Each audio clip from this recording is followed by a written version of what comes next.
Hi friends, welcome to Mouni cine updates.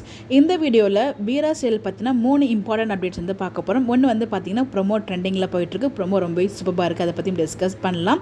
அடுத்ததாக வந்து பார்த்திங்கன்னா நம்ம டேரக்டர் வந்து ஒரு விஷயத்தை சொல்லி ரொம்பவே வந்து மகிழ்ச்சியாக ஃபீல் பண்ணியிருக்காரு, அதுவும் வந்து பார்க்க போகிறோம். அண்ட் ஒன் மோர் நியூ என்ட்ரியுமே வர போகிறாங்க. மேபி இவங்க வந்து தேர்ட் பையன், அது மூணாவது நம்ம மாறனோட தம்பிக்கு பேரா வரதுக்கு நிறைய பாசிபிள் இருக்குது, இதனோட கெஸ்ஸு. ஸோ இந்த 3 அப்டேட் இந்த வீடியோவில் பார்க்க போகிறாங்க. ஃபஸ்ட்டு ப்ரொமோ பற்றி பேசிடலாம். ஸோ ஃபைனலாக நம்ம மாறனை வந்து மீட் எடுத்துட்டாங்க நம்ம வீரா. மாறன் குற்றவாளி இல்லை அப்படின்னு சொல்லிட்டு ஜட்ஜே திருப்பி சொல்லிடுறாங்க. ரொம்பவே அழகாக வந்து அந்த இதுமாரி நிரூபிச்சிருப்பாங்க. சாட்சி வந்து ரொம்ப தூரத்தில் வர காரோட அந்த நம்பர் வந்து கேட்டுருப்பாங்க. அவங்களுக்கு கண்ணு அவ்வளோவா தெரியாது போல்.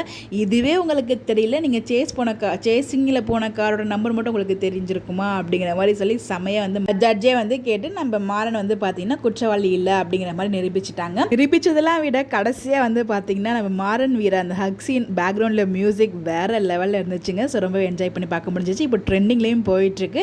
ஸோ அந்த லெவலுக்கு வந்து லவ் வந்து கொடுத்துட்ருக்காங்க ஃபேன்ஸும். ஸோ அடுத்த வந்து ஒரு நியூ என்ட்ரி நம்ம சொல்லியிருந்தாலும் யார் அவங்க அப்படின்னு பார்த்தீங்கன்னா ஆக்ட்ரஸ் சங்கவி. இவங்க இப்போ கரண்ட்டாக வந்து பார்த்தீங்கன்னா நம்ம சின்ன மகள்ஸில் வந்து ஆக்ட் பண்ணிகிட்ருக்காங்க. ஒரு வில்லி ரோல் தான் அவங்க பண்ணிகிட்ருக்காங்க. இவங்க வந்து பார்த்தீங்கன்னா இதுக்கு முன்னாடி நம்ம அருண் கூட ஒரு சீரியலுமே வந்து பண்ணியிருப்பாங்க, ரஞ்சினி சீரியல்.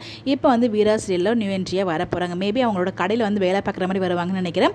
ஸோ அவங்களோட கடைசி பையன், அதாவது நம்ம மாறனோட தம்பிக்கு பேரா இருக்கிறது நிறைய பாசிபிள் இருக்குது. பட் பாசிட்டிவாக பண்ணுறாங்களா நெகட்டிவாக பண்ணுறாங்களா அப்படின்னு வெயிட் பண்ணி தான் பார்க்கணும். இது ஃபுல்லாக என்னோட கெஸ் தான். பட் உங்களோட கெஸ்ட்னு சொல்லி மறக்காமல் கமெண்ட்டில் சொல்லுங்கள். ஃபைனலாக வந்து பார்த்திங்கன்னா நம்ம டேரக்டர் வந்து ரொம்பவே மகிழ்ச்சியான தருணம் என்ன அப்படின்னு பார்த்தீங்கன்னா சிவசேகர் சார் வந்து என்ன ஷேர் பண்ணியிருந்தாங்க அப்படின்னு பார்த்தீங்கன்னா, அன்று வித்யா நம்பர் தொடரில் குரு திரு கே பாக்யராஜ் சார், இன்று வீரா தொடரில் சிஷ்யன் திரு ஆர் பாண்டியராஜன் சார். இந்த 2 இயக்கங்களையும் நான் இயக்கிய மகிழ்வான தருணம். இந்த 2 ஜாம்பவன்களுமே எனது மானசீக குருமார்கள் தான். இவர்களை இயக்கும் வாய்ப்பை எனக்கு வழங்கிய ஜீ தமிழ் தொலைக்காட்சிக்கும் சஃபேர் ப்ளூ தயாரிப்பு நிறுவனத்துக்கும் நன்றிகள் பல அப்படின்னு சொல்லிட்டு அவரோட மகிழ்ச்சி வந்து சொல்லியிருக்காங்க. இந்த 2 பேருமே ஏற்கனவே எனக்கு ரொம்பவே ஹாப்பியாக இருக்குது அப்படின்னு சொல்லிட்டு வித்யா நம்பர் 1 சீரியலில் பாக்யராஜ் சாரும், இந்த சீரியலில் வந்து பார்த்தீங்கன்னா வீரா சீரியலில் வந்து பார்த்தீங்கன்னா பாண்டியராஜன் சாரும் வந்து பார்த்தீங்கன்னா ஜட்ஜாக வந்திருப்பாங்களே, அதை வந்து அவங்க சொல்லியிருக்காங்க. ரொம்பவே ஹாப்பியாக அந்த அப்டேட் வந்து ஷேர் பண்ணியிருக்காங்க. நீங்கள் ப்ரோமோ பார்த்தீங்களா, எப்படி இருந்துச்சுன்னு சொல்லிட்டு உங்களுடைய கருத்துக்களை மறக்காமல் கமெண்ட்டில் சொல்லுங்கள். Bye by.